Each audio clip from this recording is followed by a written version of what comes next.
Hi நண்பர்களே, வணக்கம். எல்லாரும் எப்படி இருக்கீங்க?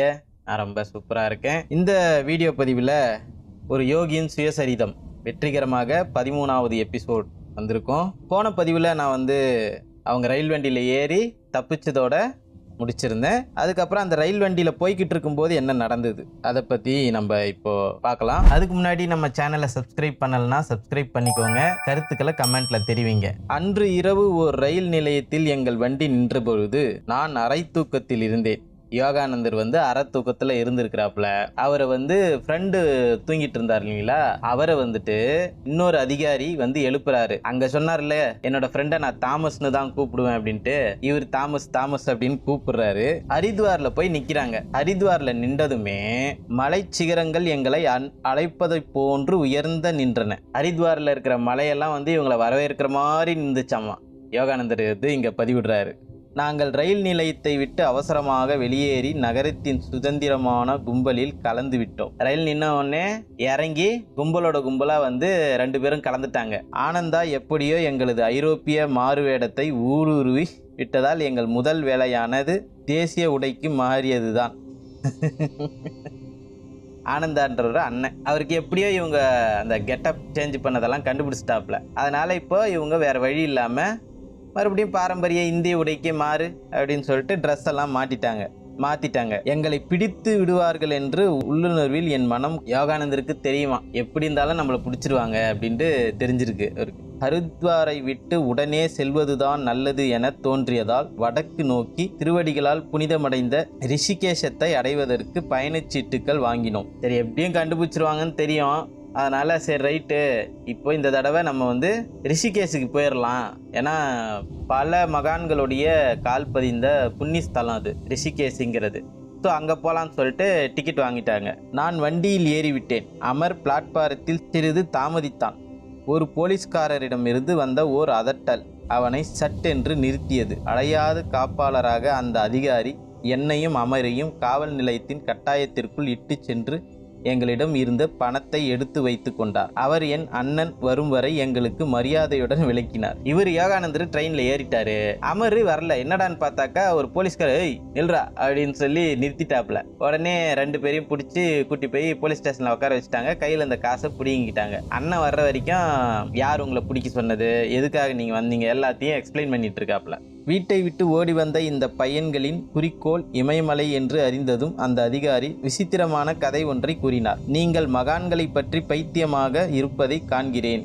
நேற்று நான் கண்ட தெய்வீக மனிதரை விட பெரியவர் எவரையும் உங்களால் காணவே முடியாது. என்னுடன் பணியாற்றும் ஓர் அதிகாரியும் நானும் அவரை 5 நாட்களுக்கு முன்னால் கண்டோம். நாங்கள் தீவிரமாக ஒரு கொலையாளியை தேடியவாறு கங்கை கரையில் ரோந்து வந்தோம். அவனை உயிருடனோ அல்லது பிணமாகவோ பிடிக்க வேண்டும் என்று எங்களுக்கு உத்தரவு. ஸோ இவரோட சொந்த கதையை சொல்ல ஆரம்பிச்சிட்டாரு. எங்களுக்கு சிறிது முன்னால் சென்று கொண்டிருந்த ஓர் உருவம் அந்த குற்றவாளியின் அங்க அடையாளங்களை கொண்டு இருந்ததற்போல் தோன்றியது. நாங்கள் நிற்கும்படி விடுத்த கட்டளையை அவர் கண்டுகொள்ளவில்லை. அவரை பிடிப்பதற்கு நாங்கள் ஓடினோம். அவரது பின்புறத்தை நெருங்கியதும் நான் என் கோடாரியை பலமாக வீசினேன். அம்மனிதரின் வலது கை வெட்டுப்பட்டு கிட்டத்தட்ட விழுந்துவிடும் தருவாயில் இருந்தது. எவ்வித கூச்சல் இல்லாமல் அந்த பயங்கரமான காயத்தை திருப்பி கூட பார்க்காமலும் அந்த அந்நியர் மிக ஆச்சரியமான வகையில் தன் வேகமான நடையை தொடர்ந்தார். அவர் குற்றவாளி போல இருக்கிறாருன்னு சொல்லிட்டு நிக்க சொல்லியிருக்கிறாப்புல. நிக்கல. உடனே இவர் கையில இருந்த கோடாலியை போலீஸ்கார் என்ன பண்ணிட்டாரு, தூக்கி அவர் மேல எரிஞ்சிட்டாரு. கையை வெட்டுப்பட்டுருச்சு. கிட்டத்தட்ட அது கைக்கு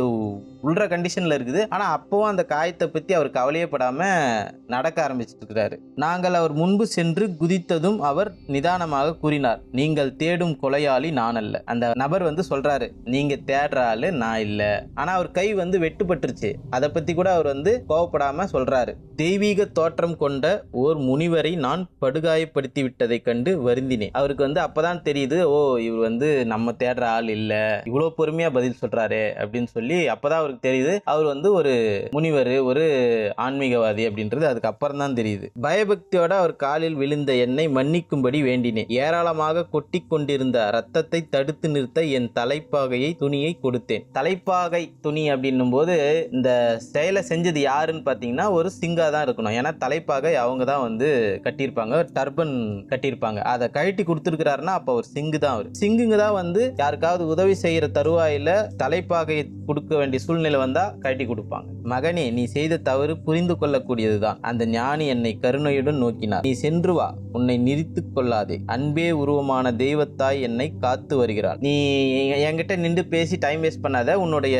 தேடுதலை நீ தொடர்ந்து செய்ய. என்னை தெய்வம் காப்பாத்திரும், என்னோட தாய் காப்பாத்திருவா அப்படின்னு அந்த முனிவர் சொல்றாரு. உன்னை நிந்தித்து கொள்ளாதே, அன்பே உருவமான தெய்வத்தாய் என்னை காத்து வருகிறாள். ஆடிக்கொண்டிருந்த அந்த கையை துண்டிக்கப்பட்ட இடத்தில் அவர் பொருத்தியதும் ஆஹா, அது அப்படியே ஒட்டி கொண்டது.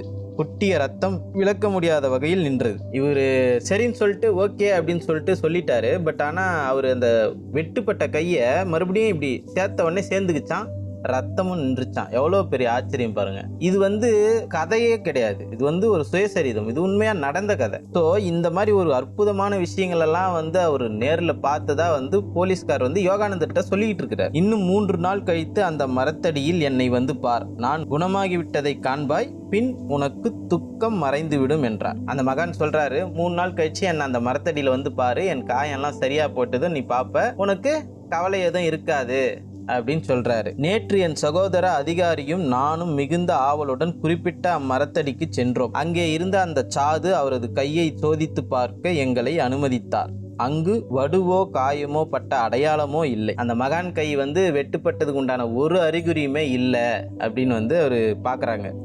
அதை யோகானந்தத்தை இவர் சொல்றாரு. நான் ரிஷிகேசம் வழியாக இமயத்தின் தனிமையை நாடி செல்கிறேன். அந்த சாது எங்களுக்கு ஆசி கூறி உடனே புறப்பட்டார். அவருடைய புனித தன்மையினால் என் வாழ்வு உயர்ந்ததாக உணர்கிறேன். போலீஸ்காரர் இந்த கதையெல்லாம் யோகானந்தர்கிட்டையும் அவர் ஃப்ரெண்டுகிட்டையும் சொல்லிக்கிட்டு இருக்கிறாரு. அந்த அதிகாரி பக்தி கலந்த ஆச்சரியத்துடன் கதையை முடித்தார். கதை சொல்லி முடிச்சிட்டாரு. அவரது அனுபவம் அவர் வழக்கத்தை விட அதிகமாக நெகிழ வைத்தது. ஒரு கம்பீரமான சைகையுடன் அவர் அச்செய்தியை வெளியாகி இருந்த பத்திரிகை துண்டை என்னிடம் கொடுத்தார். ஸோ அந்த செய்தி பத்திரிகையிலையும் வந்திருக்குது. அதை ஆச்சரியத்தோட நிகழ்ச்சியோட அவர் கொடுக்குறாரு.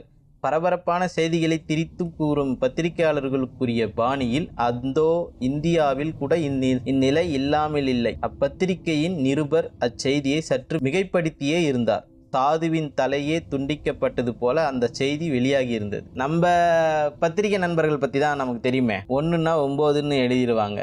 அதனால அவரு அதை பற்றி பெருசாக ஒன்றும் சொல்லலை. பட் ஆனால் இப்படி எழுதியிருக்கிறாரு அப்படின்றத மட்டும் இங்கே பதிவிடுறாரு. அமரும் நானும் தன்னை துன்புறுத்தியவனை கிறிஸ்துவை போன்று மன்னிக்கும் தன்மை படைத்த அப்பெரிய யோகியை பார்க்க முடியாமல் போய்விட்டதே என்று வருந்தினோம். அதாவது என்ன சொல்றாரு, இப்படிப்பட்ட ஒரு மகானை பார்க்கக்கூடிய பாக்கியம் எங்களுக்கு கிடைக்காம போயிடுச்சு அப்படின்னு சொல்லி அந்த காவலர்கிட்ட சொல்றாரு. இந்தியா சென்ற 2 நூற்றாண்டுகளாக பொருட்செல்வத்தில் ஏழையாக இருந்தாலும் அல்ல குறையாத அருட்செல்வத்தை இன்று பெற்றுத்தான் உள்ளது. அதாவது பொருட்செல்வம்னா பணம், காசு, பொருள், இந்த மாதிரி செல்வம்லாம் இல்லாம போனா கூட அருட்செல்வம், அதாவது அருள், அது நமக்கு இந்தியாவுக்கு இருக்குது அப்படின்னு சொல்றாரு. இந்த போலீஸ்காரரை போன்று சாதாரண உலக வாழ்க்கையில் ஈடுபட்ட மனிதர்கள் கூட எப்பொழுதாவது ஆன்மீகத்தின் சிகரங்களை சந்தித்து விட முடிகிறது. இதுக்காகவே தவம் இருக்கிறவங்களுக்கு கூட கிடைக்காத ஒரு வரம் சாதாரண ஒரு வாழ்ந்துகிட்டு இருக்கிற மனிதர்கள் கூட ஈஸியா கிடைச்சிருது அப்படின்றத சொல்றாரு. அவருடைய அதிசயமான கதையினால் எங்கள் அலுப்பை